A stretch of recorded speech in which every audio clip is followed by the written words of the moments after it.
Cuando es tiempo de decidir, es el momento de reflexionar. Y a eso te invita el periodista Federico Fasano Mertens, a desechar por algunos minutos desde los viejos falsos rumores a las modernas fake news viralizadas entre operadores, asesores, encuestadores, trolls, haters y hackers.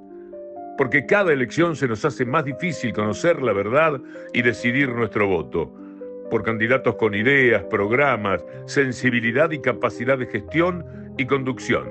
Por eso, Federico Fasano Mertens les propone este manual para indecisos, para reflexionar sobre lo que les importa, su vida, sus familias, su seguridad, educación, salud, vivienda, trabajo y jubilación. Esto que se llama La Cosa Vostra.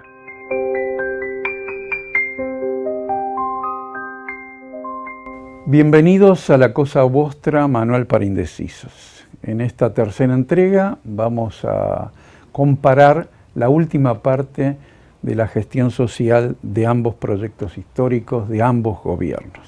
Antes quiero hacer una aclaración. Nosotros filmamos la última entrega el lunes 23 de septiembre y con los datos oficiales de esa fecha del INE. Pero al día siguiente, 24 horas después, el INE saca un informe semestral sobre pobreza, al cual nosotros no tuvimos acceso porque filmamos el día antes. Están de testigo la empresa que contraté de que fue filmado el lunes 23. Y el día siguiente, el lunes 24, el INE saca este informe semestral, que no lo había hecho en los 4 años y medio de este gobierno. Siempre fueron informes anuales, que son los más confiables. Bueno, a 30 días de las elecciones, el INE saca su informe sobre pobreza, y entonces sí tenemos que aclarar. Hemos dicho que vamos a no engañar a nadie, a dar las cifras oficiales. Nosotros dijimos que había un 10,1 punto de pobreza, con las cifras oficiales del INE, ese lunes, y el INE al día siguiente dice que son las cifras de este semestre, que no estaba computado, del 9,1. Queremos dejar constancia entonces que no hay 50.000 pobres más, sino que hay alrededor de 20.000 pobres más. Queda hecha la constancia.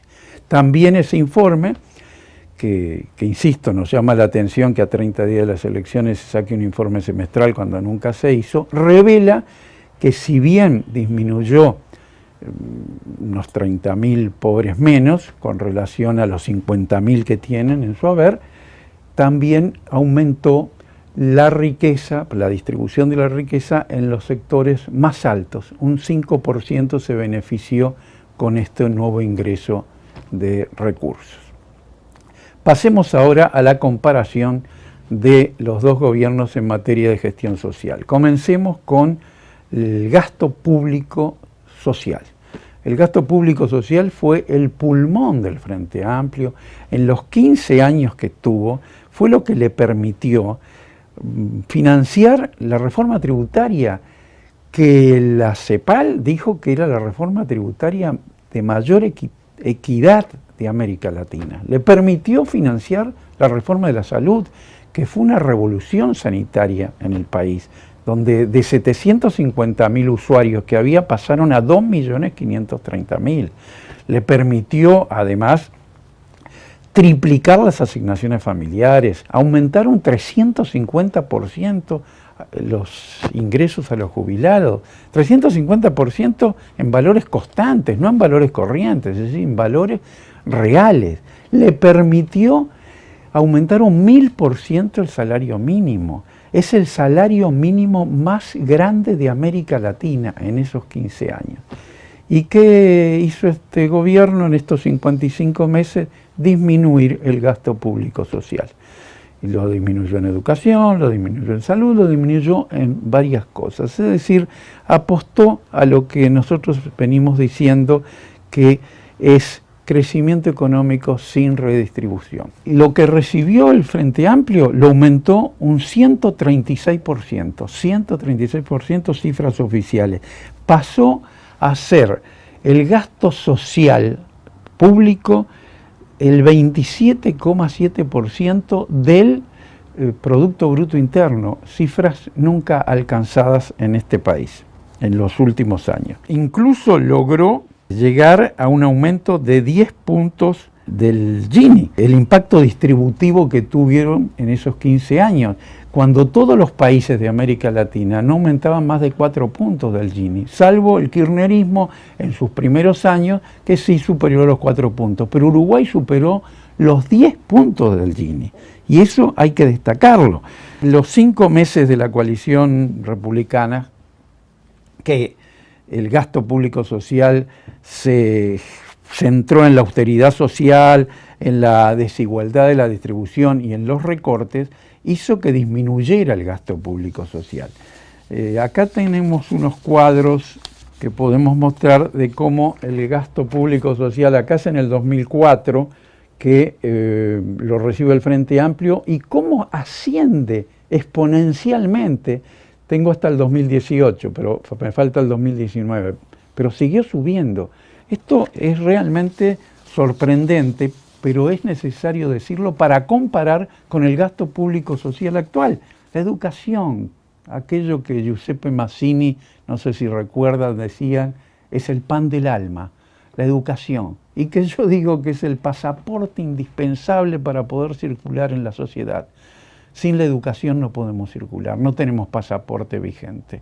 Y además la educación es un arma muy importante para el poder dominante. Sin educación no hay rebeldía. Sin educación, si nosotros miramos los cuadros de cuántos años de educación tienen los quintiles más bajos, más pobres, que llegan a 6 años de educación, algunos a 7, y miramos los quintiles más altos que llegan a 14 años de educación, 15 años, nos damos cuenta del poder que tiene la educación. Decía Voltaire, el día que los pobres razonen, estamos perdidos.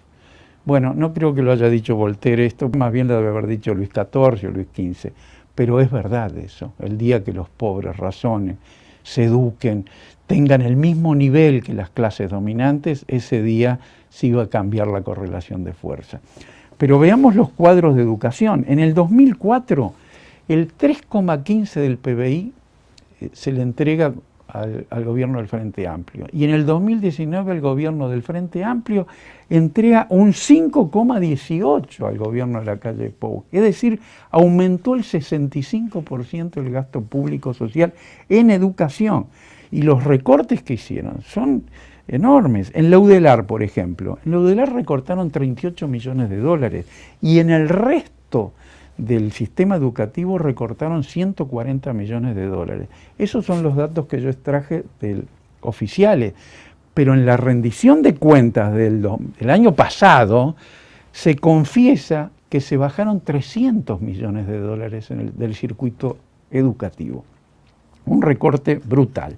En materia de salarios, a los 65.000 docentes y funcionarios pasó lo mismo. En el 2019 aumentó el Frente Amplio, fue en la UDELAR el 89% y en el resto del circuito educativo el 99%. Todos los sectores docentes y funcionarios bajaron su salario real en estos 55 meses de gobierno, salvo ahora que empezó en el 2024 a subir.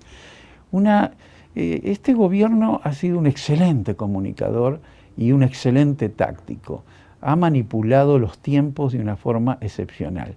Es decir, apretó el cinturón los primeros 4 años y ahora empieza a aflojar el cinturón y aparece un aumento del salario real, aparecen aumentos en el gasto público de educación, aparecen todos en el último año. Realmente no me parece destacable esa actitud. Incluso están diciendo que el año pasado aumentaron el gasto público por estudiante per cápita. Sí, pero no dicen que no aumentaron el gasto público, mantuvieron ese gasto público bajo en educación por estudiante, pero disminuyeron los estudiantes. Hubo una gran deserción estudiantil, por eso aumenta por estudiante el ingreso per cápita. En el 2024 también empezó a subir el gasto público en educación. En inversión, no hubo inversión de mantenimiento ni hubo obra nueva. Acuérdense que el Frente Amplio dejó 101 establecimientos nuevos. Acá no aparecen los establecimientos nuevos. Veamos el tema que es muy importante de la matriculación y de los egresos, porque eso sirve para comparar los dos sistemas educativos. En el 2004 el Frente Amplio recibe 17.969 matriculados y entrega en el 2019 al gobierno de la calle Pou 47.970 matriculados, es decir, un aumento del 266%. Y el egresado, que es más importante todavía, recibe en el 2004 3.714 egresados y devuelve al gobierno de la calle Pou 11.723 egresados, un aumento del 315%. Pero lo más importante de todo esto, de los egresados, es que el 52% de los egresados son estudiantes cuyos padres nunca fueron universitarios. Eso muestra la sensibilidad social de un gobierno y de otro gobierno. Y ese 52% está cumpliéndose la profecía de Florencio Sánchez en Mi hijo el doctor. Y eso hay que destacarlo como un valor muy, muy importante. Si vemos las cifras de educación primaria y secundaria, en el 2019 el Frente Amplio le entrega 699.678 matriculados.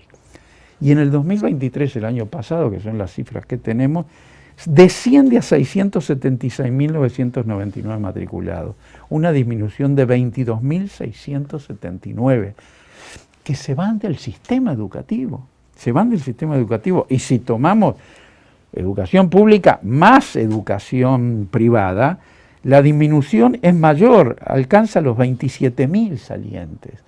Es decir, acá están en juego y estamos mostrando lo que son los dos modelos. ¿Y qué modelo puede alegar este gobierno? Bueno, la reforma educativa. Una reforma educativa que es de papel, que no ha llegado a las aulas, que en el fondo no tiene, fíjense, está basada sobre todo privilegiando a las instituciones privadas, ¿no? No escucha a los docentes, no los escuchó. Favorece la desigualdad en el acceso, también tiene eso. No defiende el presupuesto educativo, acepta los recortes que le dieron y tiene una muy baja exigencia académica. Eso es lo que han propuesto. La comparación de los dos gobiernos es enorme, es enorme. Tan es así que yo, que critiqué cuando era director del Diario de la República mucho a la reforma Rama, le digo, volver Rama comparado con todo esto. No puede ser. Acá los capitalistas del conocimiento se han olvidado de los marginados de la educación. Esa es verdad. Acá, lo puedo resumir en dos palabras, la materia gris ha sido derrotada por la materia prima. Así lo veo yo. En materia de educación no hay punto de comparación. Veamos el gasto público en salud, porque en la salud fue una gran revolución la que hizo el Frente Amplio. Como dijimos, eran 750.000 usuarios, pasaron a 2.530.000 usuarios. Es tan importante eso que triplicó los fondos que le dio ACE y quintuplicó el gasto público social en salud pública, lo quintuplicó. Cuando este gobierno ha reconocido en el Parlamento que recortó 96 millones de dólares en salud pública. Aún más, el Frente Amplio logró equipararse a los países de la OCDE en esos 15 años, alcanzando el 70%, cuando los países de la OCDE reclaman el 72%. Está prácticamente equiparado. Y acá no, redujeron los gastos en salud. Los medicamentos, por ejemplo, el 37% me dan los cuadros de recortes y me da también un stock reducido en un 60%. Veamos una cosa muy importante que dicen los cuadros, que son los tiempos de espera de la gente en ACE. ACE ha incumplido en estos 55 meses todo lo aprobado en tiempos de espera. Los cuadros me dicen que en policlínica 6 veces más de tiempo de espera, en cirugía 7 veces más, en pediatría 10 veces más y en ginecología, basta todos los restos, 17 veces más de espera que lo que estaba. Están desestructurando ACE y sobre todo están privatizando todo lo que se puede y hay una una unidad, entre lo público y lo privado. El Frente Amplio siempre tuvo como un principio, un dogma, que lo público sea más público y lo privado más privado. Bueno, acá no, acá se mezcla lo público y lo privado, generando los grandes escándalos que hemos visto. Tengo acá un cuadro que puede exhibir de cómo ha aumentado el gasto público en salud y cómo ha disminuido el privado. La parte de abajo, gris, es el gasto público y de arriba es el privado. Fíjense, en el 2004 el gasto público chiquito y el gasto privado enorme. Y empieza a subir todo el gasto público a estos niveles y disminuir el gasto privado. Eso ha sido la política del Frente Amplio en materia de gasto público de salud. Pasemos a ver cómo se comportaron los dos proyectos en torno a la clase media, porque el Frente Amplio ha sido el gran defensor de la clase media uruguaya durante los 15 años de gobierno. Elevó la clase media en 480.000 clasemedieros más. Aumentó la clase media en esos 15 años 480.000 más. En estos 55 meses ha disminuido la clase media, por lo menos 20.000 personas que han descendido, han salido de la clase media. Bueno, primero expliquemos qué es la clase media. Pero hay un parámetro mundial, digamos, que dice que clase media es aquella persona que recibe entre 13 y 70 dólares por día y por persona, pero no son al cambio de nuestro cambio de 40 pesos el dólar, no, se guía por una paridad del poder adquisitivo, que se le denominan PPA, que es totalmente distinta, por eso esos valores son tan bajos, pero tiene que ver con las canastas de distintos países, ¿no? Fíjense que recibe el Frente Amplio una clase media cuyo 45,9%, es decir, la mitad de la clase media, solamente recibe un ingreso de 13 a 20 dólares del PPA, estamos hablando. Y eso lo baja el Frente Amplio al 28,1% que perciben esos 13 a 20 dólares. Y rescata un 17,8% de la clase media baja y la sube a la clase media y a la clase media alta, recibiendo esas personas de 30 a 70 dólares PPA por día y por persona.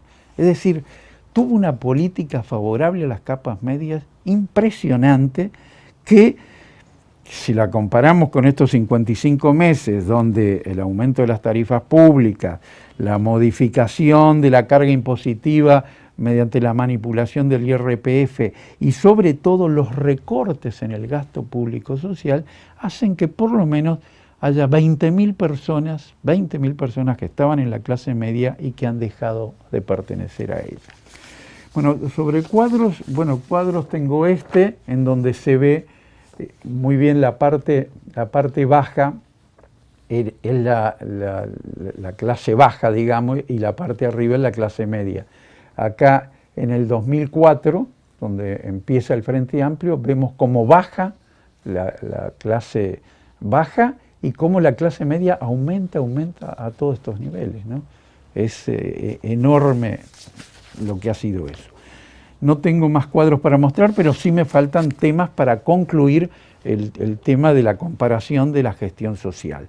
Uno de ellos son las jubilaciones. Bueno, no admite punto de comparación porque la ley que aprobaron el año pasado, en el año 23, bueno, es terrible. Es decir, le quita 5 años a los activos, tienen que trabajar 5 años más para jubilar, los obliga a los aportes a las AFAP, van a recibir menos dinero que el que reciben ahora. Yo sé que todo eso se hizo por el desfinanciamiento del gasto de la seguridad social. Y en esta materia no hay noticias buenas, en esta materia nada es amable y todos vamos a tener que contribuir a ese desfinanciamiento. Lo injusto es que esta ley hace que el desfinanciamiento lo cubra un solo platillo de la balanza, solo en un lado, es decir, los trabajadores, los jubilados, los pensionistas son los que tienen que cubrir el desfinanciamiento. Y eso no es justo, de ninguna manera es justo. No voy a tomar partido acá en si le conviene es el plebiscito de la reforma de la seguridad social, que esté en la Constitución y se acabó el problema. No, yo sí lo que creo es que hay que derogar esta ley, de todas maneras.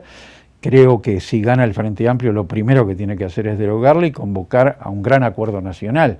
Porque además las diferencias enormes que existen en materia de cifras no son creíbles. Por un lado el PIT-CNT, muchos economistas de izquierda y organizaciones frentistas dicen que con solo 460 millones de dólares anuales se soluciona el problema y que encima sobran 900 millones de dólares. Y el oficialismo dice que no, que se necesitan 1.500 millones de dólares anuales y que además dentro de 15 años se van a precisar 4.000 millones de dólares anuales. La matemática es una ciencia exacta, no puede haber una diferencia de esto. Hay que sentarse y llegar a un acuerdo y ver las cifras, cuáles son las cifras reales.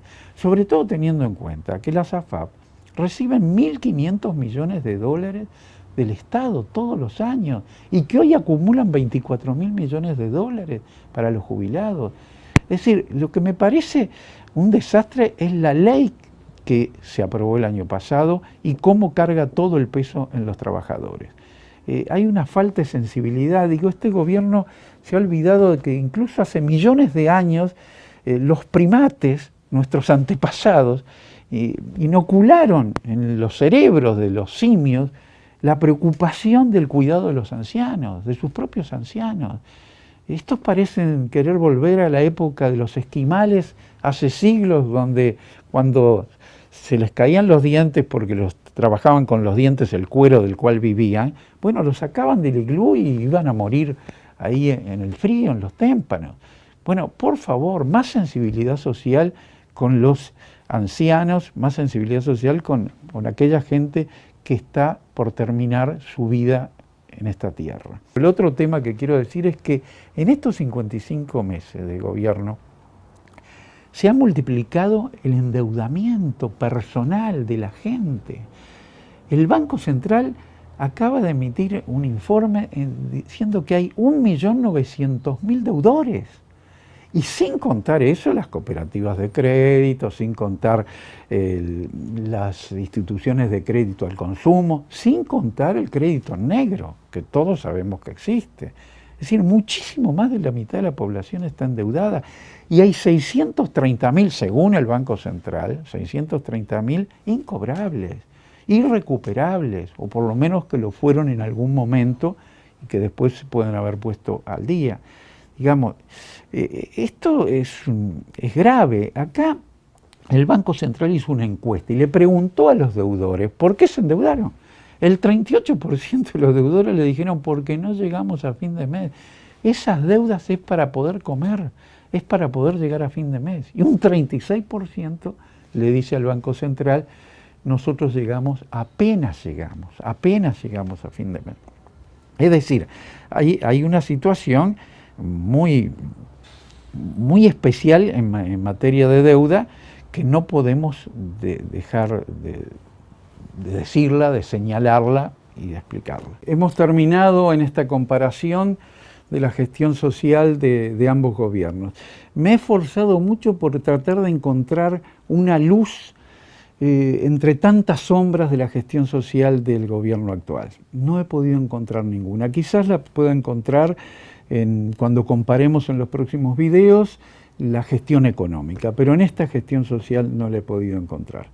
Hay una falta de sensibilidad social que yo realmente pienso en aquellos blancos y colorados del pasado que tenían mucho más sensibilidad social que esta. Pienso en José Valle Ordóñez, pienso en Luis Valleverres incluso, pienso en Luis Alberto de Herrera, pienso en Wilson Ferreira Aldunate, que todos ellos han demostrado una sensibilidad social que este gobierno neoliberal la ha descartado por completo. Incluso voy a invitar a la empresa Opción, que en el año 2012, 7 años del Frente Amplio, hizo una encuesta maravillosa sobre la felicidad. Le preguntó a los uruguayos si eran felices. 10 de cada 10 uruguayos, 8 uruguayos dijeron que eran felices en los 7 años del gobierno Frente Amplista. Quisiera que esa encuesta la hiciera ahora opción. También recuerdo en el 2013, cuando la influyente revista The Economist dijo que Uruguay era el país del año. El país del año, con 8 años de gobierno Frente Amplista, lo consideró un gobierno de izquierda que constituye al Uruguay en el país del año en todo el mundo en el 2013. Y en el 2014, el Daily Mirror dice que encontró una pequeña joya escondida en América Latina, que era el Uruguay del Frente Amplio en el 2014, 9 años del Frente Amplio. Acá los 5 años que nos prometieron de felicidad se convirtieron en los 5 años peores de las últimas 2 décadas. No tengo ninguna duda al respecto. Los 5 años que se basaron en esta desigualdad social y que no tuvieron sensibilidad social. La épica, el discurso épico que en el 2019 levantó la coalición republicana para derrotar al Frente Amplio, no tuvo en cuenta la realidad cotidiana de la población. No la tuvo en cuenta. Entró en una especie de lo que yo denomino sociodisea, ¿no? Una saga de desencuentros y de malos entendidos entre el gobierno y la sociedad. Eso lleva a una situación que la comparación es imposible de realizar encontrándole alguna luz a la gestión de este gobierno. Me voy a despedir de ustedes con un pensamiento del fiel escudero del caballero de la triste figura, el Don Quijote. Sancho Panza le decía a Don Quijote: mi señor, hay 2 linajes en este mundo, el linaje del tener y el del no tener. Me pregunto, y insisto en que las preguntas y no las respuestas son la fuente de toda sabiduría, ¿qué le preguntaría Don Quijote antes de embestir contra los molinos de viento de la Plaza Independencia? ¿Qué le preguntaría a nuestro presidente? Mi señor, ¿a cuál de los 2 linajes serviste en estos 55 meses? Bueno, eso es todo. Los espero el viernes a las 18 horas para ingresar en la comparación de la gestión económica de los 2 gobiernos. Muchas gracias. Gracias por compartir este manual para indecisos que les propone el periodista Federico Fasano Mertens de camino a las elecciones nacionales, para reflexionar y decidir sobre lo que importa, la cosa vostra.